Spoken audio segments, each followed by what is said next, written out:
करनाल वासियों को सीएम की सौगात, 4 लेन सड़क का किया उद्घाटन। कल्पना चावला हॉस्पिटल में लगे ऑक्सीजन प्लांट का भी लिया शुभारंभ।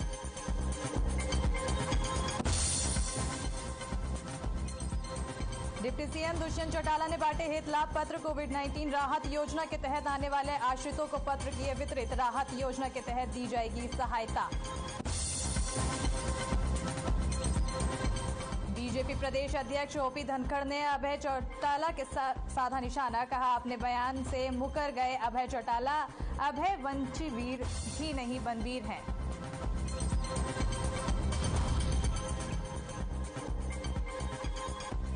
ऐलनाबाद उपचुनाव में हार से कांग्रेस में हाहाकार। प्रदेश अध्यक्ष कुमारी शैलजा ने पूर्व विधायक भरत सिंह बेनीवाल को नोटिस किया जारी। 1 सप्ताह के भीतर मांगा जवाब। हरियाणा में दिसंबर से 100% कैपेसिटी के साथ खुलेंगे स्कूल। शिक्षा मंत्री कंवरपाल गुर्जर ने दी जानकारी। कहा, कोविड नियमों का पालन होगा जरूर।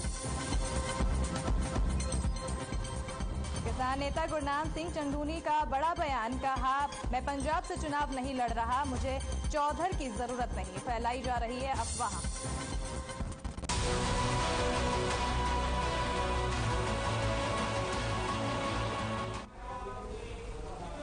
नमस्कार, बहुत स्वागत है आप सभी का हर खबर हरियाणा में। मैं आपके साथ अस्मिता दुबे और वक्त हो चला है मेट्रो सिटी का। चलिए शुरुआत करते हैं खबरों की, जहां गुरुग्राम साइबर सिटी में छठ पूजा की तैयारियां जोर शोर से चल रही है। गुरुग्राम के बसई तालाब पर भूपेंद्र सिंह हुड्डा शिरकत करने पहुंचेंगे, तो वहीं गुरुग्राम के ओम विहार वार्ड नंबर 2 में नगर पार्षद की मदद से पूर्वांचल समाज को 9 करनाल के आसपास जमीन पूर्वांचल समाज को दी जाएगी, जिसमें पूर्वांचल समाज की तरफ से छठ पूजा का आयोजन किया जा रहा है।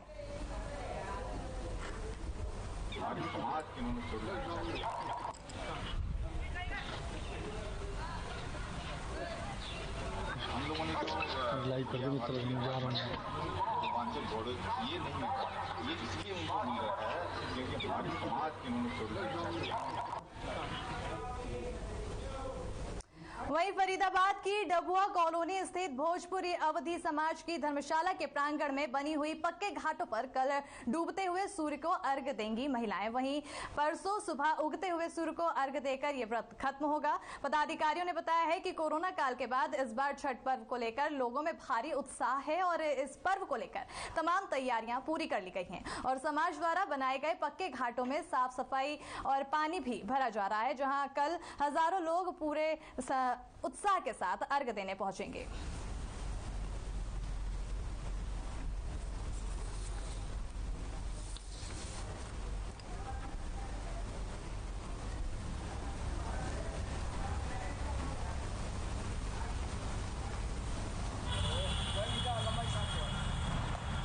समाज है ये तकरीबन 20-25 सालों से हम इस फरीदाबाद में हम लोग काम करते आ रहे हैं। तो किस तरह की तैयारियां आपकी तरफ से जो की गई हैं छठ पर्व की, और किस तरीके से ये व्रत रखा जाता है और कब ये व्रत जो है पूर्ण होगा?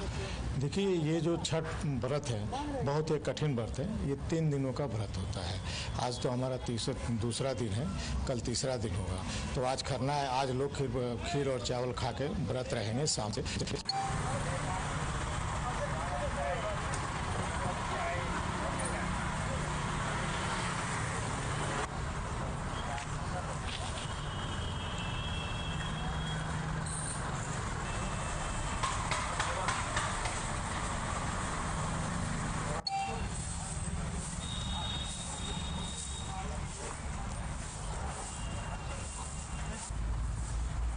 तो छठ पर्व को लेकर तैयारियां पूरी की जा रही है और कल अस्त होते हुए सूर्य को महिलाएं अर्घ्य देंगी। वहीं महिलाओं का व्रत कल खत्म होगा और आपको बता दें कि परसों सुबह उगते हुए सूर्य को अर्घ्य देकर ये व्रत खत्म किया जाएगा और पदाधिकारियों ने इस पर बताया है कि कोरोना काल के बाद इस बार छठ पर्व को लेकर लोगों में भारी उत्साह देखा जा रहा है। और ऐसे में आपको बता दें, जिस तरह से कोरोना काल ने पूरे साल भर जिस तरह से त्योहारों का रंग फीका कर दिया था, ऐसे में इस बार त्योहार में थोड़ा राहत देखने को मिल रही है, क्योंकि कोरोना के रुकते हुए जो संक्रमण के असर कम हो रहा है, ऐसे में लोग थोड़ा खुशी के साथ त्योहार मना रहे हैं।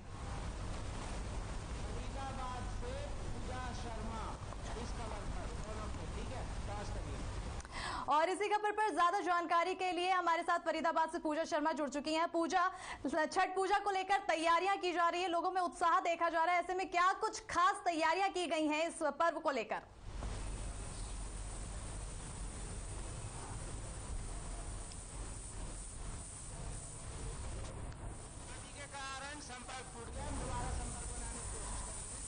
तो नेटवर्क के कारण शायद से संपर्क टूट गया है, दोबारा कोशिश की जाएगी संपर्क बनाने की। तो फिलहाल छठ पूजा को लेकर तैयारियां पूरी की जा रही है और आपको तस्वीरें दिखा रहे हैं जहां पर घाटों पर पानी भरा जा रहा है, साफ पानी भरा जा रहा है, साफ सफाई का ध्यान खासतौर पर देखा जा रहा है। और ऐसे में महिलाएं अब कल डूबते हुए सूरज को अर्घ देंगी, वहीं परसों यानी कि गुरुवार को महिलाएं उगते हुए सूरज को अर्घ देंगी और इसी के साथ ही छठ पर्व मनाया जाएगा जहां महिलाओं का व्रत कल खत्म होगा।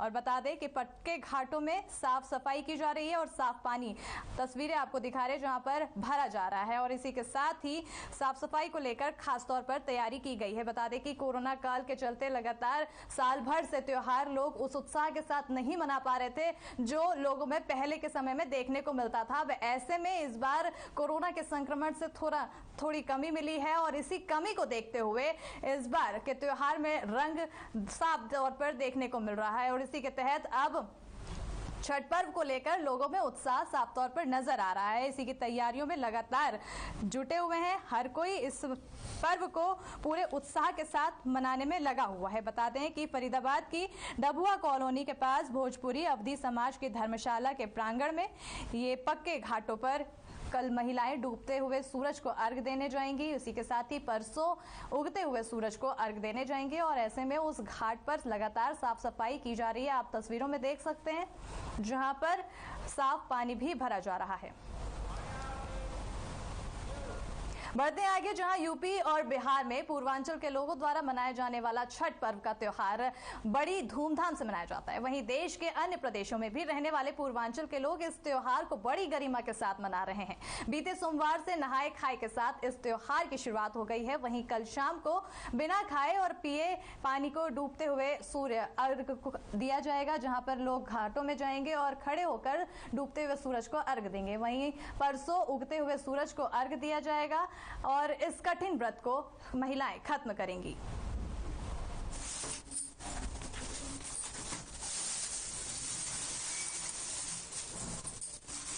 हम लोग का छठ महापर्व आता है साल में एक बार। हम लोग की मम्मी चाहे हम लोग छठ करते हैं तो बहुत श्रद्धा से, बहुत विश्वास से, बहुत अच्छे से मतलब मनोकामना पूरा होता है। और मतलब 3 दिन किया जाता है। पहले दिन तो लौका भात खाया जाता है, दूसरे दिन पूरा दिन निर्जला लौका भात ही होता है, पूरा दिन निर्जला किया जाता है, रात में खीर रोटी खाया जाता है और फिर अगले दिन संध्या के टाइम अर्घ दिया जाता है, जिससे है कि छठ माता हमारी सारी मनोकामना पूरी करती है।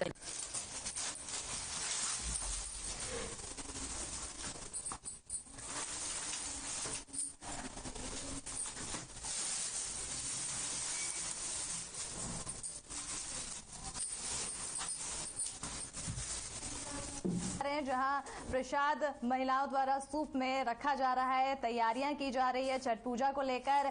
तमाम तरह के फल सूप में महिलाएं रखती नजर आ रही हैं और ये तैयारी, ये पर्व क्योंकि उत्तर पूर्वांचल के लोगों में बहुत ही खास उत्साह के साथ मनाया जाता है और इसका महत्व बहुत ज्यादा खास हो जाता है। ऐसे में महिलाएं पूरे उत्साह के साथ इस व्रत को रखती हैं, व्रत के साथ साथ इसकी तैयारियों में भी जुटी रहती हैं। नहाए खाए के साथ इस पर्व की शुरुआत होती है और वहीं आज जो कि दूसरा दिन है, आज खरना के नाम से आज का दिन जाना जाता है। कल महिलाएं डूबते हुए सूरज को अर्घ देने जाएंगी, वहीं परसों उगते हुए सूरज को अर्घ देंगी और अपना व्रत महिलाएं समाप्त करेंगी। तस्वीरों में आप देख सकते हैं। और इसी खबर पर ज्यादा जानकारी के लिए हमारे साथ जुड़ चुकी हैं पूजा शर्मा फरीदाबाद से। पूजा, जिस तरह से छठ पर्व को लेकर उत्साह लोगों में देखने को मिल रहा है, ऐसे में क्या कुछ खास तैयारियां की गई है? बिल्कुल, देखिए आज जो है खरना किया है जो यूपी बिहार और पूर्वांचल के लोग हैं, छठ पर बड़ी धूमधाम से मना रहे हैं क्योंकि पिछले लगभग 2 सालों से कोरोना के कारण छठ पर्व मना नहीं पाए थे। तो ऐसे में अब चाहे स्वरूप जरूर छोटा हो गया है लेकिन सामूहिक रूप से लोग छठ पर्व मना रहे हैं और इसे लेकर प्रशासन भी पूरी तरह से मुस्तैद है। कोरोना गाइडलाइंस का पालन करवाने के लिए भी पूरी जो है नियम कानून है वो सुनिश्चित कर दिए गए हैं। तो ऐसे में छठ मैया की पूजा करते हुए व्रती जो है उन्होंने व्रत रखा है और बहुत खास बात इस व्रत की होती है कि उन्होंने जल तक नहीं ग्रहण करते हैं वो, और इस व्रत के माध्यम से जहां वो अपने परिवार के सुख शांति की कामना कर रहे हैं, वहीं साथ साथ कोरोना से देश को मुक्ति मिले इस बार छठ मैया से यह भी जो है प्रार्थना की जा रही है व्रतियों द्वारा। और इस छठ पर्व का बहुत ज्यादा महत्व माना जाता है, हर किसी के साथ पूरे उत्साह के साथ इस पर्व को मनाने में जुटा होता है और बहुत सारा इन सारे ये मान्यता होती है कि जो भी कामनाएं होती है वो पूरी हो जाती है। ऐसे में क्या कुछ और खास महत्व है इस छठ पर्व को लेकर? बिल्कुल, देखिए छठ पर्व जो है पूर्वांचल के लोगों के लिए बहुत खास होता है और इसका अंदाजा इसी बात से लगाया जा सकता है कि कई दिनों पहले से ही इसकी तैयारियां शुरू कर दी जाती हैं। और अब जब आज खरना किया है और उसके बाद बुधवार को जब डूबते हुए सूरज की पूजा करते हुए संध्या अर्घ दिया जाएगा, वहीं वीरवार को उगते हुए सूरज को अर्घ देकर जो है प्रातःकालीन सूर्य को अर्घ देने की जो परंपरा है वो निभाई जाएगी। साथ साथ कोरोना के साथ साथ बहुत ज्यादा जो है लोग सेहतमंद रहे, इसको लेकर भी व्रती जो है इस बार संकल्प धारण कर रहे हैं। और जैसा आपने बताया कि मान्यता है कि यदि कोई मनोकामना के लिए ये व्रत रखा जाए तो निश्चित तौर पर वो पूरी होती है। और यही कारण है कि बहुत कठिन माना जाता है छठ मैया का पर्व। 3 दिन तक जिस तरह से पूर्वांचल के यूपी बिहार के लोग तैयारियां करते हैं, बहुत एक तरह की तपस्या इसे कह सकते हैं। और निश्चित तौर पर लोगों को पूरी उनकी आस्था है कि इस तपस्या का फल छठ मैया उन्हें पूजा पूरे आस्था का ये त्योहार माना जाता है, ये पर्व माना जाता है। हर महिलाएं पूरे उत्साहत के साथ इस पर्व को रखती हैं, इस व्रत को रखती हैं और पूजा करती हैं। ऐसे में घाट का बहुत ज्यादा महत्व होता है क्योंकि घाट में महिलाएं जाती हैं जहां पर डूबते सूरज को महिलाएं अर्घ देती हैं, वहीं उगते हुए सूरज को अर्घ देती हैं। ऐसे में फरीदाबाद में घाट की क्या स्थिति है, कितने घाटों का इंतजाम किया गया है और क्या कुछ उसको लेकर तैयारियां की गई है? देखिए फरीदाबाद की यदि बात करें तो वहाँ पर जो पूर्वांचल समाज है, भोजपुरी अवधी समाज है, तमाम लोगों द्वारा पक्के घाटों की इस बार व्यवस्था की गई है। पिछली बार यदि बात करें तो कोरोना में टबों में लोगों ने अर्घ दिया था क्योंकि बाहर निकलने पर पाबंदी थी, लेकिन इस बार घाटों को तैयार किया गया है, साफ सफाई की हुई है। और जहाँ पक्के घाट पहले से ही छठ को लेकर बनाए गए हैं, वहाँ पर पानी उनमें भरा गया है और तमाम तैयारियां की गई हैं। आसपास जो बाजार है उसमें भी छठ का पूरा माहौल देखने को मिल सकता है। वहाँ पर तमाम जो है एक तरह से मेला फरीदाबाद में छठ पर्व को लेकर लगा हुआ है। इसके अलावा सांस्कृतिक कार्यक्रमों का आयोजन किया गया है और छठ मैया के गीतों से यदि कहें कि पूरा फरीदाबाद गुंजायमान नजर आ रहा है तो कोई अतिशयोक्ति नहीं होगी। जी पूजा, तमाम जानकारी के लिए बहुत बहुत शुक्रिया। तो छठ पर्व को लेकर हर एक के चेहरे में उत्साह देखने को मिल रहा है, तमाम तरह की तैयारियां की गई हैं और इसी के साथ ही सांस्कृतिक कार्यक्रम की भी आयोजन किया गया, वहीं मेला का भी आयोजन किया गया है। तो ये कितना खास है छठ पर्व, ये इस तैयारियों से ही साफ तौर पर देखने को मिल रहा है। बढ़ते आगे, जहां बाईपास के साथ निर्माणाधीन दिल्ली बडोदरा नेशनल हाईवे के काम के चलते लोगों को मिलने वाली मूलभूत सुविधाओं में आई परेशानी को लेकर हरियाणा के परिवहन एवं खनन मंत्री मूलचंद शर्मा ने आज लघु सचिवालय में जिला उपायुक्त, नेशनल हाईवे हरियाणा शहरी विकास प्राधिकरण व पीडब्ल्यूडी के अधिकारियों के साथ बैठक की है, जिसमें हाईवे के निर्माण के दौरान लोगों को आ रही दिक्कतों को दूर करने को लेकर चर्चा की गई। इस मौके पर परिवहन मंत्री मूलचंद शर्मा ने अधिकारियों को हाईवे निर्माण की वजह से सेक्टरों से निकलने वाली पंचर हुई सीवरेज व्यवस्था को जल्द से जल्द दुरुस्त करने के आदेश भी दिए हैं।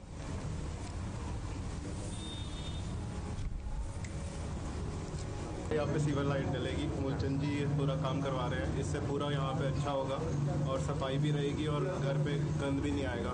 तो बहुत अच्छा काम करवा रहे हैं यहाँ पे। तो नारियल तोड़ा है और मैंने नारियल भी तोड़ा है और इसकी खुशी है पूरे यहाँ के एरिया को।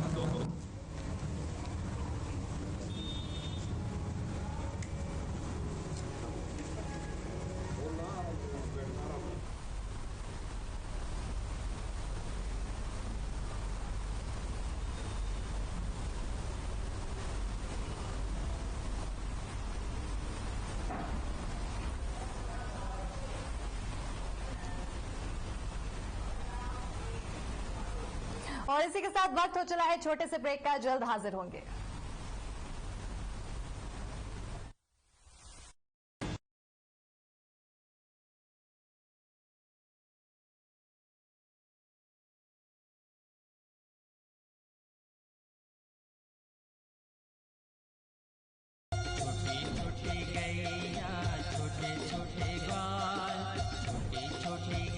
गोपाष्टमी के महापर्व पर महा कवरेज। 11 नवंबर को एक साथ 90 हलकों से होगा सीधा प्रसारण। इस मौके पर प्रदेश के मुख्यमंत्री मनोहर लाल गौ पूजन कर गोपाष्टमी पर्व की शुभकामनाएं जनता को देंगे। इस ऐतिहासिक पल पर आप सभी साधना नेटवर्क से जुड़कर इस महापर्व का सीधा प्रसारण घर बैठे देख सकते हैं और साथ ही भक्ति भाव से गौ माता को नमन कर आशीर्वाद प्राप्त कर सकते हैं। देखिए सुबह 8 बजे से लगातार साधना नेटवर्क पर।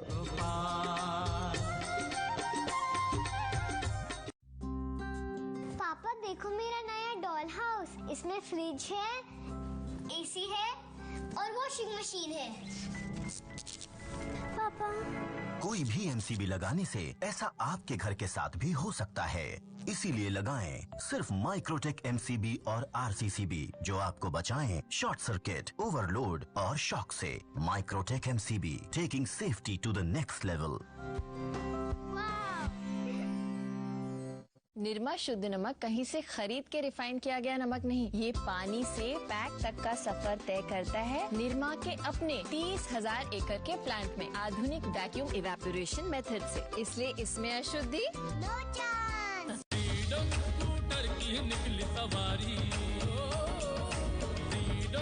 आजादी की नई उमंग उकाया फ्रीडम के संग 11 करोड़ से भी ज्यादा भारतीयों का भरोसा। उकाया इलेक्ट्रिक व्हीकल।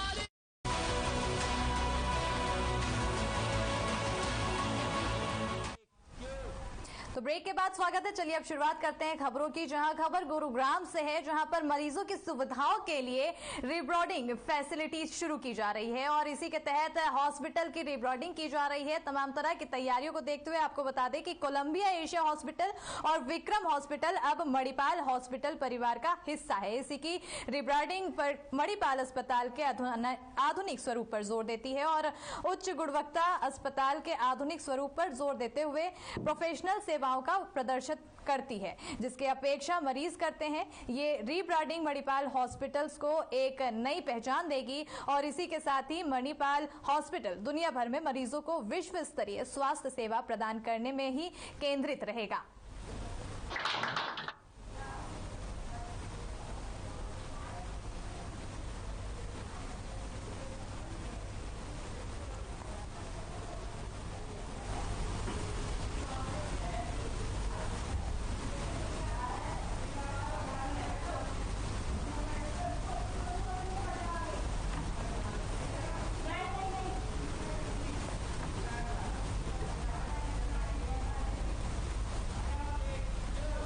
बढ़ते आगे, जहां खबर फरीदाबाद से है, जहां पर मानव रचना विश्वविद्यालय में आयोजित एक कार्यक्रम में शिरकत करने आए तमाम जनप्रतिनिधियों ने हर खबर चैनल की तारीफ की है और कहा है कि हर खबर चैनल ने शुरुआत करते ही पूरे हरियाणा में तहलका मचा दिया है। इस अवसर पर बड़खल से विधायक सीमा त्रिखा ने समारोह के आयोजकों की प्रशंसा की है और हर खबर चैनल को शुभकामनाएं देते हुए कहा है कि हर खबर हरियाणा के गांव-गांव में पहुंच चुका है।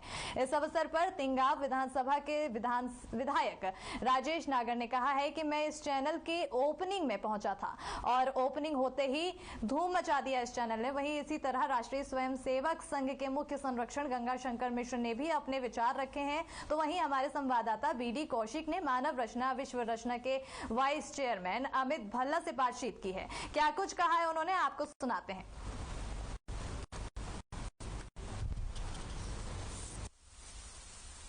खबर का विभिन्न शख्सियतों से मिलने का दौर जारी रहता है और आज हमारे साथ हैं मानव रचना यूनिवर्सिटी के वाइस प्रेसिडेंट अमित भल्ला जी। आइए उनसे बात करेंगे और हर खबर के बारे में उनके क्या विचार हैं ये भी पूछेंगे।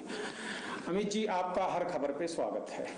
धन्यवाद जी। पहले तो मैं अपनी तरफ से आपके इस चैनल को बहुत बहुत शुभकामनाएं और बहुत बहुत बधाई देता हूं और आशा करता हूं कि आप लोग जो मीडिया का जो सही रोल है इस देश को बनाने में, एक ऐसा अहम अंग है जो देश को करेक्ट भी करता है, गाइड भी करता है, एजुकेट भी करता है, ये सारे पहलू आप पूर्ण रूप से डिलीवर करेंगे।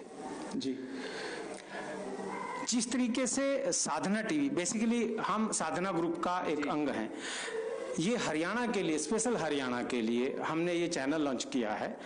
तो हरियाणवी होने के नाते हरियाणा की जो पृष्ठभूमि है, उसके जो कार्यक्रम उनको आगे बढ़ाने के लिए हर खबर को किस तरीके से कॉम्प्लीमेंट करेंगे? देखो, हरियाणा एक ऐसा स्टेट है आज जिसने बहुत तरक्की करी है। आज अगर आप देखें, हमारे कई डिस्ट्रिक्ट्स ऐसे हैं जो इंटरनेशनल मैप पे हैं जी।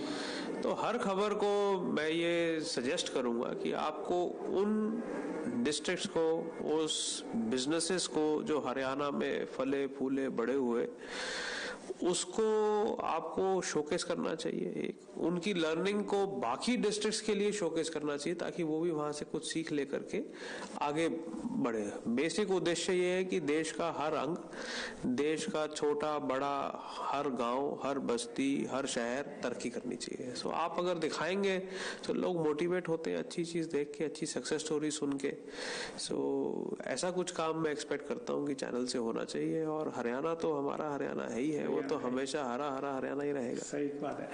अच्छा, अब बात करते हैं शिक्षा के क्षेत्र में। जैसे मानव रचना जो एजुकेशन सेंटर है, ये एक तरह से मील का पत्थर साबित हुआ है। यहाँ पे शिक्षा में किस प्रकार से गुणवत्ता लाई जाए और किस प्रकार से वो शिक्षा परक बन सकता है, मानवीय मूल्यों पे आगे बढ़, बच्चों को मानवीय मूल्यों में बढ़ा सकता है, चाहे वो शिक्षा के क्षेत्र में हो, चाहे वो आपका बिजनेस के क्षेत्र में हो, या और दूसरी जो विधाएं हैं उनमें।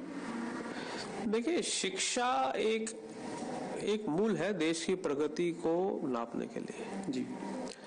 अगर हम अपने स्टेट की बात करें, आज हरियाणा के अंदर बहुत सारी यूनिवर्सिटीज, बहुत एजुकेशनल इंस्टीट्यूशंस हैं जो बहुत ही अच्छा कार्य कर रहे हैं जी। आने वाला समय उन स्किल सेट्स का है जो स्किल सेट्स शायद हम पहले कभी सीखते नहीं थे या पहले कभी उसको नापते नहीं थे। पहले जितने भी इम्तिहान होते थे, जब मैं पढ़ा, उस इम्तिहान में यही चेक किया जाता था कि मेरे को सब्जेक्ट नॉलेज कितनी है जी। आज सब्जेक्ट नॉलेज के लिए आपके पास बहुत कुछ इंटरनेट पे अवेलेबल है। विश्वविद्यालय के वाइस चेयरमैन अमित भल्ला जी, जिन्होंने शिक्षा के बारे में और हर खबर को शुभकामनाएं देते हुए कहा कि हम, जैसे मुख्यमंत्री जी ने इसके ओपनिंग में कहा था कि हम पे भी नज़र रखिए, अगर हम कहीं पे गलत हैं तो हमें भी बताइए। तो इन सभी चीज़ों को आगे बढ़ाने का जो कार्य है वो हमें करना चाहिए, हर खबर को करना चाहिए। मैं BD कौशिक, हर खबर चैनल, मानव रचना यूनिवर्सिटी से धन्यवाद। ये हमारे फरीदाबाद जिले के लिए बहुत गर्व की बात है कि जो राष्ट्रीय ये बाल महोत्सव फरीदाबाद में हो रहा है और पूरे हरियाणा से 22 के 22 जिलों से यहाँ पर बच्चे आए, अपनी परफॉर्मेंस दे रहे हैं और परफॉर्म कर रहे हैं। और इस तरह के कार्यक्रम आगे भी होते रहे, हम यही चाहेंगे। और अपने परवीन अत्री जी को भी इसका श्रेय देते हैं, धन्यवाद करते हैं। और कमलेश शास्त्री जी को भी हम धन्यवाद करते हैं जो उन्होंने पहले जिला स्तर का कार्यक्रम कराया और आज फिर राज्य स्तर का वो कार्यक्रम करा रहे हैं। और अमित भल्ला जी को भी हम इसके लिए धन्यवाद देंगे जो उन्होंने अपना ये कॉलेज का कंपाउंड इस महोत्सव के लिए। देखिए, जैसे अपने घर में भी छोटा बच्चा होता है तो 80 वर्ष का बूढ़ा भी उसके संपर्क में आने के बाद वो भी बच्चा बन जाता है।